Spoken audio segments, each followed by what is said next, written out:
बिहारमध्ये सध्या विधानसभा निवडणुकीचे वातावरण चांगलेच तापले आहे। महागठबंधन आणि एनडीए या दोघांकडून उमेदवारी यादी जाहीर करण्यात आली असून आता उमेदवार घरोघरी जाऊन मतं मागतायत।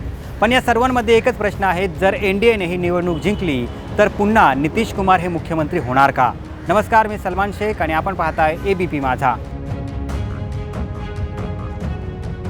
एनडीएने नितीश कुमार यांच्या नेतृत्वाखाली ही निवडणूक लढण्याचा निर्णय घेतला असला तरी मुख्यमंत्री कोण होणार याबाबत नेमकं सस्पेन्स आहे आणि या सस्पेन्सला केंद्रीय गृहमंत्री अमित शहा आणि केंद्रीय मंत्री नितीन गडकरी यांच्या दोन मोठ्या विधानांनी अधिक खळबळ उडाली आहे। गडकरी यांनी एका कार्यक्रमात स्पष्ट केले की बिहारमध्ये एनडीएचे सरकार तर नक्कीच येईल, पण मुख्यमंत्री कोण होणार याचा निर्णय निवडणुकीनंतर एनडीए, भाजप आणि जेडीयूचे हायकमांड एकत्र बसून निर्णय घेतील। गडकरी पुढे म्हणाले की मी एकटा हा निर्णय घेऊ शकत नाही। अशा प्रकारचे निर्णय पक्षाच्या संसदीय मंडळाकडून घेतले जातात।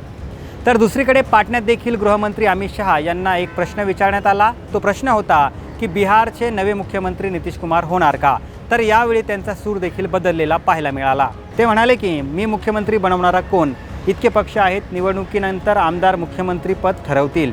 आता या दोन्ही नेत्यांच्या वक्तव्यानंतर बिहारमध्ये जे आहे तर राजकीय वातावरण तापले आहे। आता बिहारचा मुख्यमंत्री नेमका कोण होणार हे आता निवडणुकीनंतरच स्पष्ट होणार आहे।